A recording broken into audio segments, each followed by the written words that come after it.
নমস্কার বন্ধুরা, আমি ধৃতিমান দ্য ডট চ্যানেলে আপনাদের স্বাগত। বন্ধুরা, ভারতে বয়কট তুরস্ক মিশন শুরু হয়েছে। এর প্রথম পদক্ষেপ হিসেবে তুরস্কের বিমানবন্দর ব্যবস্থাপনা সংস্থা সেলেভি এভিয়েশনের লাইসেন্স বাতিল করা হয়েছে।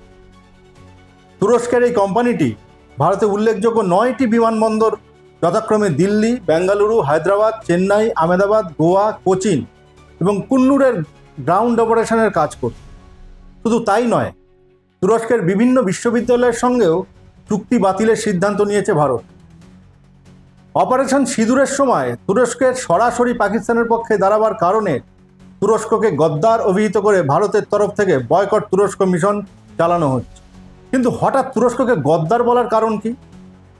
এর কারণ হলো তুরস্কের বিভিন্ন বিপদে আপদে ভারত তুরস্কের পাশে গিয়ে দাঁড়িয়েছিল বিভিন্ন সময়। 1999 সালে তুরস্কে এক ভয়াবহ ভূমিকম্প হয়েছিল। তখন ভারতে প্রচুর পরিমাণ ত্রাণ নিয়ে তুরস্ককে সাহায্য করেছে। এরপরে 2023 সালে আবার তুরস্কে ভূমিকম্প হয়, যার ফলে দক্ষিণ পূর্ব এবং মধ্য তুরস্কে প্রভূত ক্ষয়ক্ষতি হয়। আর এরপরেই সেখানে ভারত অপারেশন দোস্ত এর অধীনে 3টি এনডিআরএফের দল, একটি মেডিকেল টিম, উদ্ধারকারী কুকুর এবং ত্রাণ সামগ্রী পাঠায়। ভারতের সেনাবাহিনী 30 শয্যায় একটি ফিল্ড হাসপাতাল স্থাপন করে আহতদের চিকিৎসার সেবা প্রদান করার জন্য। তুরস্কের রাষ্ট্রদূত ভারতকে সেই সময় প্রকৃত বন্ধু হিসেবে আখ্যায়িত করেছিলেন। বন্ধুরা, আবার বিষয়ে ফেরার আগে একটি আবেদন, দয়া করে চ্যানেলটিকে সাবস্ক্রাইব করে আমাদের সামনের দিকে এগিয়ে যেতে সাহায্য করুন। আর এই তুরস্কই অপারেশন সিঁদুরের সময় ভারতের বিরোধিতা করে সরাসরি পাকিস্তানের পক্ষে এসে দাঁড়ায়। প্রচুর পরিমাণে ড্রোন দিয়ে সাহায্য করে। শুধু তাই নয়, তুরস্কের সেনাবাহিনীর লোকজনও পাকিস্তানে আসে এবং একটি যুদ্ধজাহাজকেও করাচি বন্দরে দাঁড় করিয়ে রাখা হয়। ভারত তুরস্কের জন্য এত কিছু করার পরও এই বিশ্বাসঘাতকতা ভারত মেনে নিতে পারেনি। আর সেই কারণেই বয়কট তুরস্ক মিশন শুরু হয়েছে। বহু ভারতীয় স্বতঃপ্রণোদিতভাবেই তুরস্কে ঘুরতে যাওয়ার প্রোগ্রাম বাতিল করছে। আর হেন তুরস্ককে আমেরিকা অস্ত্র বিক্রি করার সিদ্ধান্ত নিয়েছে। জানি না আগে থেকেই কোনো কথাবার্তা চলছিল কিনা, তবে এই খবর সামনে এসেছে অপারেশন সিঁদুরের পরে। তুরস্ককে অত্যাধুনিক ক্ষেপণাস্ত্র এবং অন্যান্য সামরিক সরঞ্জাম বিক্রি করা হবে বলে জানিয়েছে আমেরিকা। এই অস্ত্রশস্ত্রের মূল্য 304 মিলিয়ন মার্কিন ডলার, ভারতীয় টাকায় যা প্রায় 2600 কোটি টাকার মতন। তুরস্ক কি ধরনের অস্ত্র কিনতে চাইছে? 53টি উন্নত মাঝারি পাল্লার আকাশ থেকে আকাশে নিক্ষেপযোগ্য ক্ষেপণাস্ত্র AIMM-120C8 এবং 7টি AIMM-9X ব্লক 2 ক্ষেপণাস্ত্র কিনতে চেয়েছে। এই সমস্ত ক্ষেপণাস্ত্র সাধারণত যুদ্ধ বিমানে ব্যবহার করা হয় এবং এদের নিখুঁত লক্ষ্যভেদে জুড়ি মেলা ভার। কিন্তু এখানেই প্রশ্ন হচ্ছে যে তুরস্ক পাকিস্তানের পাশে দাঁড়িয়ে উগ্রপন্থাকে সমর্থন করলো, আমেরিকা কি করে সেই তুরস্ককে অস্ত্রশস্ত্র বিক্রি করে? যদি তর্কের খাতিরে ধরেও নেওয়া যায় তুরস্কের এই অস্ত্র বিক্রির সিদ্ধান্ত অপারেশন সিঁদুরের আগেই হয়ে গিয়েছিল, তাহলে উগ্রপন্থার বিরুদ্ধে লড়াইয়ে তুরস্ক যখন উগ্রপন্থার পাশে গিয়ে দাঁড়ালো, তখন কি এই সিদ্ধান্তটা পরিবর্তন করা যেত না? আর সর্বশেষ যে প্রশ্নটি প্রতিটি ভারতীয়র মনে আসছে, তাহলে আমেরিকা যদি সত্যি ভারতকে বন্ধু বলে মনে করে, তাহলে যে তুরস্কের বিরুদ্ধে ভারতবর্ষ এই মুহূর্তে বয়কট তুরস্ক মনোভাব নিয়ে চলছে, সেই তুরস্ককে আমেরিকা কি করে অস্ত্র বিক্রি করতে পারে? শেষে যে স্বাভাবিক প্রশ্নটা থেকেই যায়, সেটা হলো তুরস্ক যে এই সমস্ত অস্ত্রশস্ত্র পাকিস্তানকে বেচবে না, তার গ্যারান্টি কী আছে? আর এই প্রশ্নগুলোর উত্তর তো ভারতবাসী মোদিজির কাছে জানতে চাই, কারণ তার প্রিয় বন্ধু বর্তমানে আমেরিকার প্রেসিডেন্ট। তার উপরে মোদিজির বিশ্বগুরু হিসেবে নিজেকে পৃথিবীর কাছে প্রতিষ্ঠা করতে চেয়েছেন। সেখানে আমেরিকা এইভাবে ভারতের বিরুদ্ধে গিয়ে এই কাজগুলো কি করে করছে, মোদিজি একবারও তার প্রিয় বন্ধুর কাছে জানতে চাইবেন না? মোদিজিকে বলি, বর্তমানে আমেরিকা ভারতের প্রধানমন্ত্রীকে প্রতিনিয়ত অপমান করে চলেছে। যদি আপনি সত্যি বিশ্বগুরু হন, তাহলে আপনার কি উচিত নয় ভারতের সম্মানের কারণে অন্তত আমেরিকার কাছে এর কারণগুলো জানতে চাওয়া? আর শুধু এক্ষেত্রেই নয়, আরও বহু ক্ষেত্রে আমেরিকা ভারতকে অপমান করে চলেছে। যেমন অপারেশন সিঁদুরের যুদ্ধবিরতি কেন হলো, তার কারণ নিয়েও ডোনাল্ড ট্রাম্প ক্রমাগত বলে চলেছেন। ডোনাল্ড ট্রাম্পের কথাগুলো ভারতের বিরুদ্ধে গেলেও তিনি কোনোভাবেই থামতে রাজি নয়। এই তো কদিন আগেই বিদেশ মন্ত্রকের এক সাংবাদিক সম্মেলনে বিদেশ মন্ত্রকের মুখপাত্র বললেন, কোনো তৃতীয় শক্তির চাপের মুখে নয়, পাকিস্তানের তরফ থেকে ভারতকে ফোন করে অনুরোধ করা হয়েছিল, আর তারপরেই এই যুদ্ধবিরতির সিদ্ধান্ত নেওয়া হয়েছে। কিন্তু এর কিছু ঘন্টা পরেই Donald Trump Saudi US investment ফোরামের মঞ্চ থেকে আবারও বললেন যে তিনি উদ্যোগ নিয়ে ভারত পাকিস্তানের মধ্যে এই যুদ্ধবিরতি করিয়েছেন। সেক্ষেত্রে তিনি দুটো দেশকে আমেরিকার সাথে ব্যবসা করার প্রস্তাব দিয়েছেন। আমরা একটু শুনে নিই ডোনাল্ড ট্রাম্প কি বলছেন। Just days ago, my administration successfully brokered a historic ceasefire to stop the escalating violence between India and Pakistan. And I used trade to a large extent to do it. I said, fellas, come on, let's make a deal. Let's do some trading. Let's not trade nuclear missiles. Let's trade the things that you make so beautifully. And they both have very powerful leaders, very strong leaders, good leaders, smart leaders. And it all stopped. Hopefully it'll remain that way, but it all stopped. I was very proud of Marco Rubio and all of the people that worked so hard. Marco, stand up. What a great job you did on that. Thank you, J.D. Vance, Marco. The whole group worked with you, but it was a great job. And I think they're actually getting along. Maybe we can even get them together a little bit, Marco, where they go out and have a nice dinner together. Wouldn't that be nice? শুনলেন তো বন্ধুরা Donald Trump কি বলেছেন। অন্তত হালকা চালে তিনি বিষয়টিকে দেখাতে চাইছেন। তিনি তার বক্তব্যের মধ্যে এই পরামর্শও দিলেন যে ভারত এবং পাকিস্তানের প্রধানমন্ত্রীকে একসাথে ডিনার করতে যাওয়া উচিত। যেখানে ভারত উগ্রপন্থার বিরুদ্ধে লড়াই করছে সেখানে ডোনাল্ড ট্রাম্প বারবার এই ধরনের কথা বলছেন।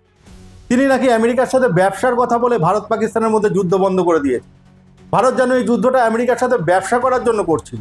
একবারও পাকিস্তানের উগ্রপন্থাকে প্রশ্রয় দেওয়ার বিরুদ্ধে একটি কথাও বলতে শোনা গেল না ট্রাম্পকে। ডোনাল্ড ট্রাম্প বারবার তার কথায় ভারত এবং পাকিস্তানকে সমান করে দেখাতে চেয়েছেন। আর এখানেই তিনি ভারত তথা ভারতের প্রধানমন্ত্রীকে অপমান করেছেন। একটি দেশ যারা উগ্রপন্থার বিরুদ্ধে লড়ে আর একটি দেশ যারা উগ্রপন্থাকে প্রশ্রয় দেয়, দুজনে কখনোই সমান আসনে বসতে পারে না। অথচ এই বিষয়ে মোদিজি একেবারেই নিশ্চুপ। प्रेसिडेंट ट्रंप कह रहे हैं कि हमने धमकी दी कि अगर आप सीज फायर नहीं करोगे तो हम आपके साथ व्यापार नहीं करेंगे। और जैसे ही उन्होंने ये महसूस किया कि ऐसा हो सकता है कि दोनों पाकिस्तान और हिंदुस्तान ने कहा कि हाँ हम समझौता करने के लिए तैयार हैं। इसके बारे में भी प्रधानमंत्री जी ने कुछ नहीं कहा। और प्रधानमंत्री जी कहते हैं कि एक नया आयाम स्थापित हुआ है ऑपरेशन सिंदूर की वजह से। बिल्कुल सही कर रहे हैं आप प्रधानमंत्री जी, एक नया आयाम स्थापित हुआ है।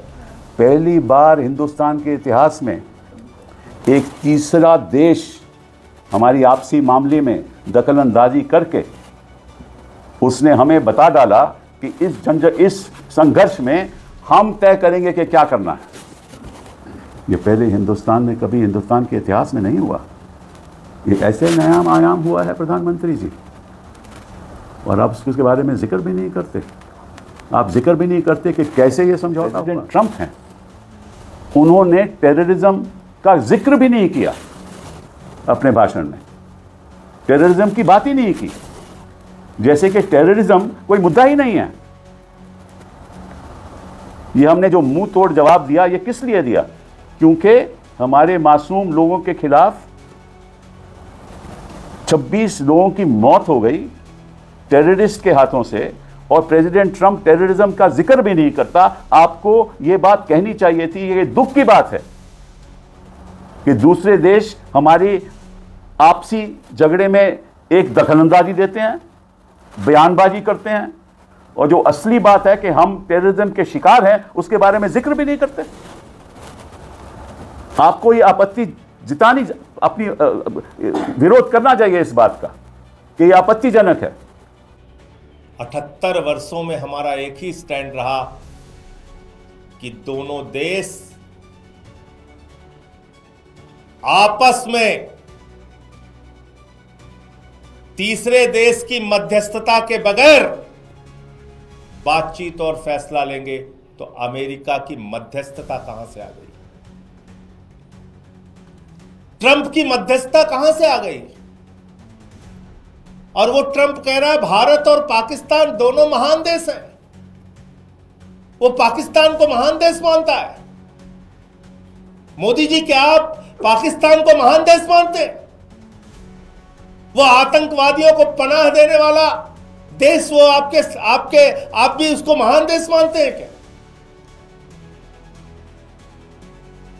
वो दोनों देशों को शक्तिशाली देश मानता है ट्रंप। आप पाकिस्तान जिनके यहां खाने के लिए मोहताज है, उनको आप शक्तिशाली देश मानते हैं?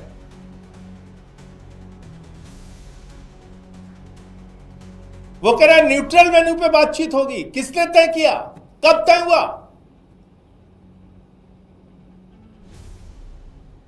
कहां यह फैसला हो गया? वो कह रहा है कश्मीर के मुद्दे पे भी बातचीत होगी। इसलिए ये पूरे देश के मन में गुस्सा है, नाराजगी है और लोगों के मन का सवाल है जिसको प्रधानमंत्री को सामने आके जवाब देना चाहिए। प्रधानमंत्री जी को इन विषयों पे, इन सवालों पर जवाब देना चाहिए। अमेरिका कौन होता है हमारे फैसले? वो कह रहा है दोनों देशों के बीच में व्यापारिक संबंध स्थापित करेंगे। जो गद्दार देश 3 घंटे तक सीज फायर का पालन नहीं कर सका, उस गद्दार देश से आप उम्मीद करते हैं आप वहां के साथ व्यापारिक संबंध स्थापित करेंगे अमेरिका के कहने पे?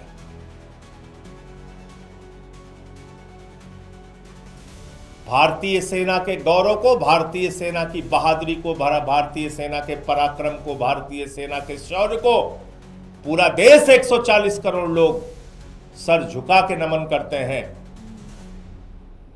और जब हमारी सेना अपने लक्ष्य को प्राप्त करने के लिए, पीओके हासिल करने की दिशा में, बलूचिस्तान को अलग थलग करने की दिशा में आगे बढ़ रही थी, उस समय अमेरिका के कहने पे, ट्रंप के कहने पे ये सीज फायर किन परिस्थितियों में और किस दबाव में हुआ, पूरे देश को इस बात की जानकारी प्रधानमंत्री नरेंद्र मोदी जी को देनी चाहिए। কিন্তু এরপরে ডোনাল্ড ট্রাম্প যা করলেন তা সব কিছুকে ছাপিয়ে গেল। তিনি সব জায়গায় বলে বেড়াচ্ছিলেন ভারত পাকিস্তানের মধ্যে যুদ্ধ বন্ধ করেছেন ভারত পাকিস্তানকে ব্যবসার প্রলোভন দেখিয়ে, অথচ কাজের ক্ষেত্রে দেখা গেল ঠিক উল্টো।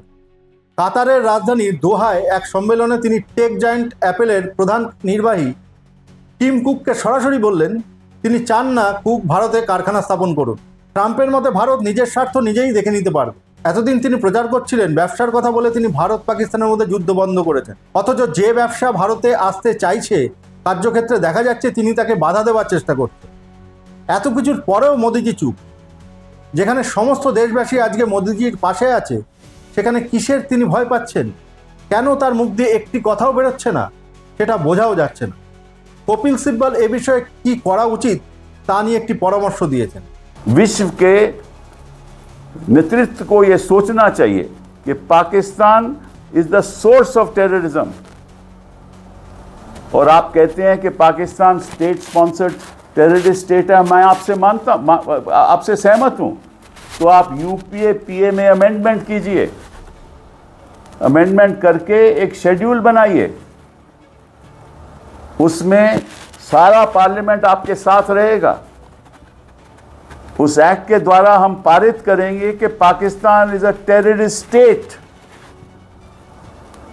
मैं आज आपको आश्वासन देता हूं कि विपक्ष आपके साथ रहेगा। मैं विपक्ष के तरफ से नहीं बोल सकता, बट मुझे मालूम है कि इस लड़ाई में विपक्ष आपके साथ है, मैं आपके साथ हूं, हिंदुस्तान की जनता आपके साथ है।